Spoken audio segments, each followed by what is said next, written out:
Hey guys, Landon Trop here, and in this video we're going to be looking at 12 column layouts with Flexbox. In a 12 column layout, the page is broken apart into 12 invisible columns. These columns have a small amount of space between them, called gutters.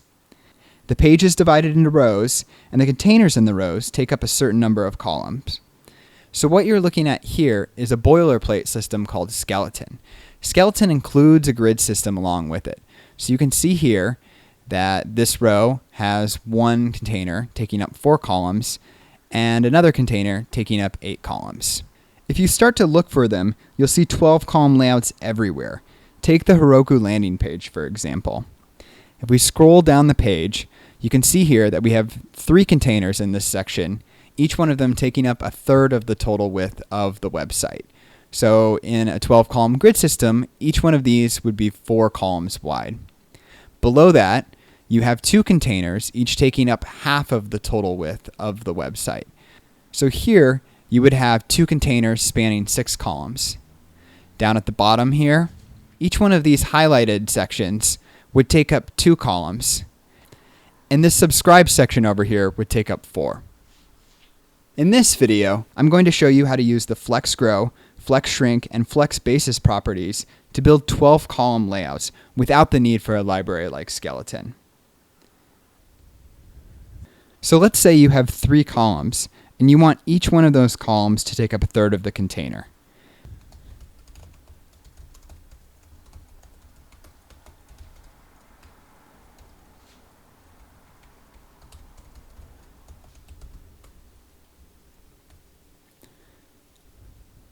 So by default, the section element is going to take up 100% of the width of the container. Let's limit this element's width to 740 pixels. While we're at it, we'll also add gutters around each one of the columns.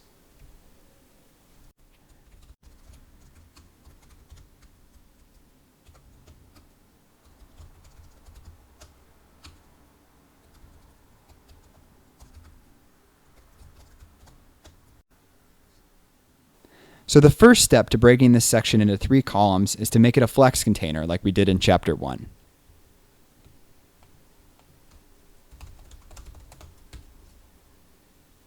By default, Flexbox sets the widths of the columns to the size of their content. You can change this behavior by using the Flex Grow and the Flex Shrink properties. The Flex Grow property tells Flexbox how to grow the items to take up additional space. Flex Shrink tells Flexbox how to shrink the item when it's run out of space. Most of the time, you want these to be the same, so you'll often see them with the same value. In our case, we'll set them both to 1.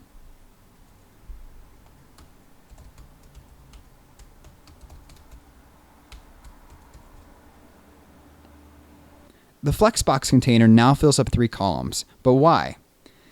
The values for Flex Grow and Flex Shrink are proportional, meaning they change relative to the other items in the Flex container. So since we have 3 items, and each one of them has a Flex Grow and a Flex Shrink of 1, each item takes up a third of the total container.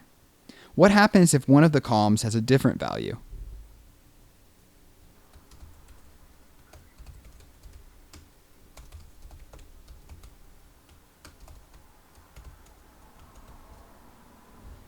So now the first column takes up roughly the same amount of space as the second 2 columns put together.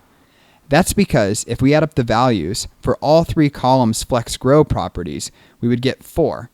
So the first column would take up 2 out of 4, or 1/2 of the total space, and the other columns take 1 out of 4, or 1/4 of the total space.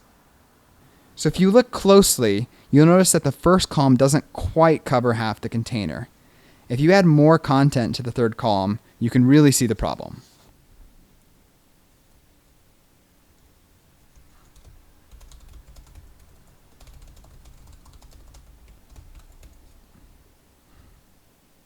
So what's going on? Why is Flexbox not working correctly? Well, it turns out that Flexbox doesn't distribute space evenly to each column. It figures out how much space each column starts with, which is specified by the Flex Basis property. Then, the remaining space is distributed using the Flex Grow and Flex Shrink properties. This might seem confusing, and that's because it is. The way this stuff adds up is really complicated. But don't worry, you don't need to understand the nuances to use Flexbox. Since we don't care how much space the content originally takes up, we'll set the flex basis property to 0.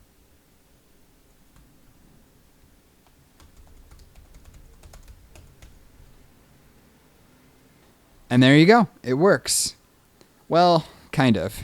There's one more thing to fix. If you add another row below the first row, you can see the problem.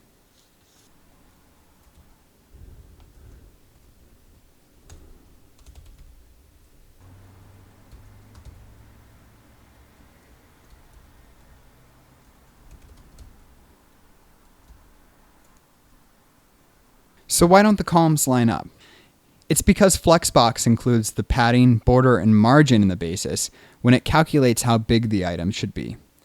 The first and second columns in the second row have 22 pixels between them, but the first column of the first row doesn't have that. We can add the missing space to the first column by setting the flex basis property to 22 pixels.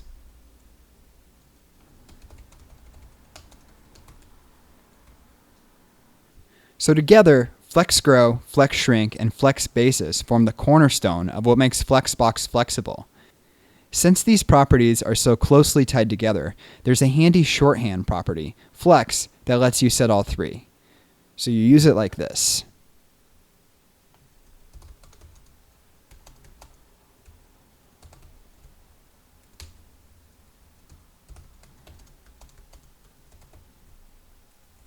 So the first value is flex grow, the second value is flex shrink, and the third value is flex basis.